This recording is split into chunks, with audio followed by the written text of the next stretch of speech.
the only thing that really matters. Do your desires still feel good to you?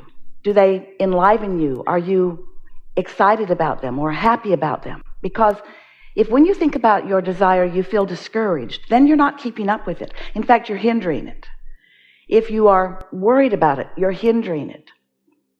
And sometimes we know when you've wanted something for a while, a long while, and it hasn't come to fruition yet. Sometimes it's difficult for you to remain enthusiastic about it because you are faced with the reality of its absence or its seeming absence. It's not really absent, it just hasn't matured all the way into the physical realization. But it is on the way. But if you take score while it's on the way, because it hasn't yet manifested into something that you and others can see and hear and smell and taste and touch, then as you look at the absence of that full manifestation, you offer the contradictory vibration about it, and you don't let it continue to evolve in the way it would if you weren't doing that thing you do that is slowing it down. So we want you to come into our vibrational awareness. We know it's hard because you're so good at being physical. You're so good at the translation of the vibration into the visual and so forth. And we know that that's the reality that you think you most want. But there is a vibrational reality that happens before anything comes into manifestation. And you have the ability to know about it, even though you can't use your physical senses, your seeing, hearing, smelling, tasting, touching senses to see it yet. You have to use your solar plexus. You have to use your emotional senses. You have to feel it, even though you can't yet see it. And what we mean by that is, it's a vibrational reality that is known by the broader part of you. It's like the fetus in the womb, so to speak. It's becoming. You're not yet rocking the baby or feeding the baby, but it is certainly a reality, and it is certainly on its way. And we want you to realize that there is a vibrational reality that if you will come to recognize it by the way it feels, and if you will take note of the way you feel when you think about it, and you will know that when you're feeling good and thinking about it, that you are allowing it, then you can, and only then can you, be joyful in this ever-evolving, ever-changing, ever-expanding life that you are about. If you want something, and you look right now and you don't see it, and you talk more about what you're not seeing than about what's coming, you just slow everything way, way, way down, and then you get a distorted view of how all of this works. So we ask you to come with us into the vibrational reality or awareness that we know, because that is the platform from which all things come. You are a vibrational being while you may not fully recognize it. You were vibration and you were source energy before you came into this physical body, and the larger part of you still is. And as you came into this body, this leading edge creation environment, as you sift and sort through wanted and unwanted, through things you prefer and things you don't prefer, you come to all kinds of conclusions. Some of them you speak right out loud, and some of them you don't talk about yet because they're so subtle you're not ready to put words to it. But you are at all levels of your being sifting and sorting and coming to conclusions of what you prefer, and those conclusions are vibrationally broadcast by you. In other words, if you don't have enough money, you want more. That's pretty obvious. If someone's rude, you would like them to be nicer, and if you don't feel good, you want to feel better. This is all very straightforward and easy to understand. But what many of you don't realize is that when the desire radiates from you, it matters a lot, because the basis of your new reality is being formed by those vibrational broadcasts. So you are broadcasting these vibrational desires, and they are being gathered by law of attraction and tended by that larger non-physical part of you that remains non-physically focused even though you're here in this body. Some of you call that your soul or your source. We refer to it as your inner being. But that non-physical part of you tends this ever-evolving, ever-expanding, ever-changing, ever-becoming you.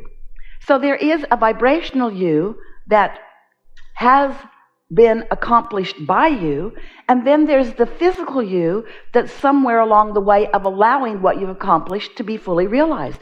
But you've got to be the one who realizes it. You've got to get yourself in a vibrational place of expectation.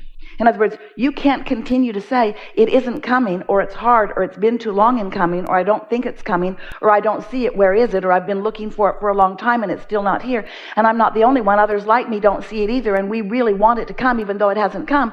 You can't talk like that without preventing it from moving forward. In other words, you can't talk like that and get into what you must be in, the receiving mode or the receptive mode, in order for you to be the realizer of it.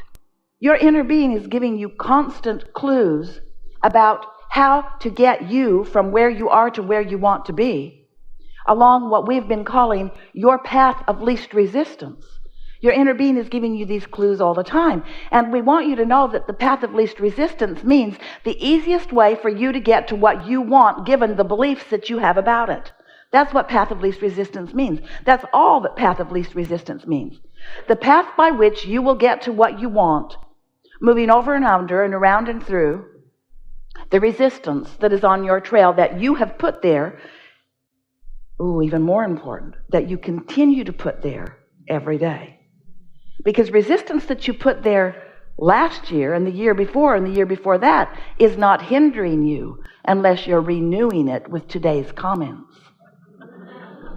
That stuff will just dissolve. It will just cease to be relevant to your experience unless you keep it activated by your scrutiny of what's come about.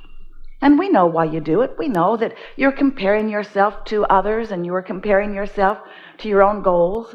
We understand how that all works. But we want you to understand that how it really works is this is a vibrational universe. And if you will accept your place as a vibrational being, and you will acknowledge that your emotions let you know something really important. They let you know the relationship between the opinion that your source has about you and your desire right now, and the opinion that you have about you and your desire right now. In other words, if you say, if you feel, if you mean, oh, it's on the way and I'm so happy, that exhilaration that you feel is because that's exactly the way your inner being feels about it. But if you are feeling discouraged as you say, this is taking so long and I don't think it's ever going to get here, that very discouragement is the emotional indicator of the vibrational variance between your thought about this and your inner being's thought about this. So if we could just convince you, we can't in one fell swoop. If we could, we would have zapped you with it long ago. We want you to care about the way you feel, because the way you feel is the way you mold your vibrational energies into alignment with your own desires.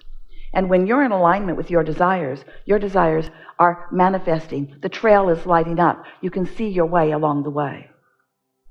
For a long time, Jerry talked about a book called Turning Thoughts to Things, because he was aware that thoughts do turn to things. And he was also aware that different people with different attitudes were allowing different thoughts to turn to different things.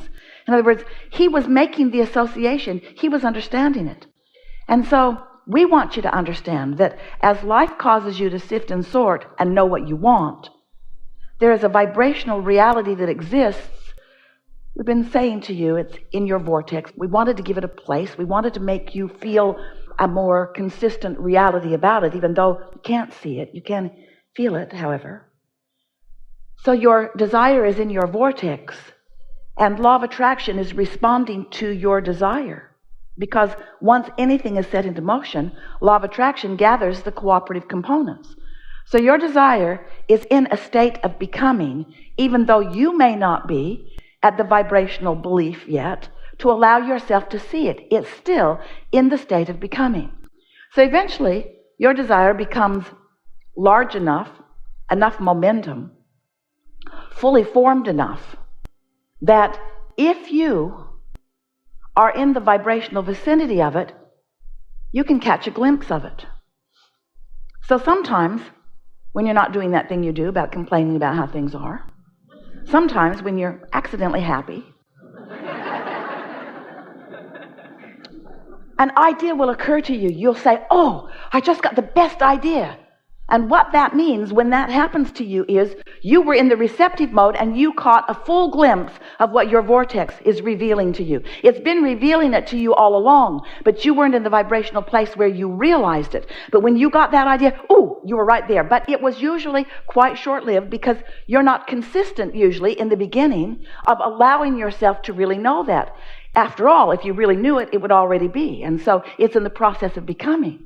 But once you catch that glimpse of that, that means that this vibration that you have given birth to, the source and law of attraction have tended to, that has grown and gained enough momentum that it will be a reality. Once that idea occurs to you and it is a glimpse of a realization in your mind, I know that I want this. We want you to know it's a sure thing from then on.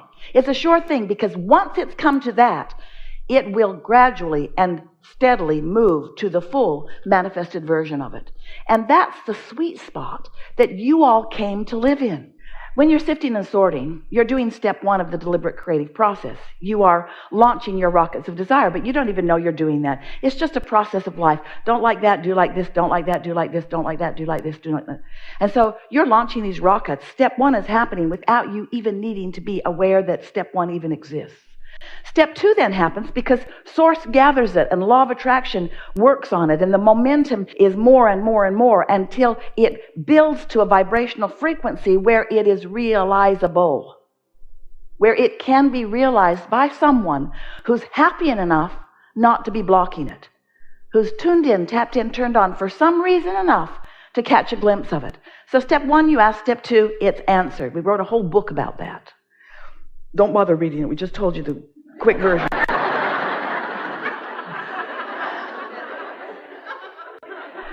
So now, step three is what you're about. And step three is you've got to find a way to be more often in the receiving mode. You were there for a moment. That's why you know you want this. But you usually don't stay there because you are so physical. You are so wanting to see it and wanting to hear it, not quite yet understanding that it is a work in progress and that if you don't squelch it, it will continue to grow. And that's really what we're wanting to talk about. It's what we always want to talk about. We want you to be the realizer of the desires and the dreams that you have set forth, because that's why you came. You are the creator of your own reality, and you came with such enthusiasm to explore and to decide and to give birth to desire and to realize them fully. So as you are spending more time in that receptive mode, by paying attention to the way you feel and by caring about how you feel, and by looking for thoughts that do feel good, and by deliberately avoiding thoughts that don't, by staying off subjects that you know are discouraging to you, and by deliberately looking for things that make you feel good, as you get better and better at that, then you stand in this place. We've been talking to you about this for a long, long time. When you want something and you believe it, then it is. In other words, when your doubt is non-existent, and your doubt will go away if you'll stop looking at the absence of something, if you will stop looking where it isn't and start looking where it is, your doubt will go away. So the thing that you've got to do is you've got to accept that where it is in the beginning is in a vibrational reality that you have to sense, not see. So you got to feel for it where it is rather than look for it where it isn't yet. And if you will feel for it where it is rather than look for it where it isn't yet, very soon it will be where you and others can see it fully. That's just the way this vibrational universe works.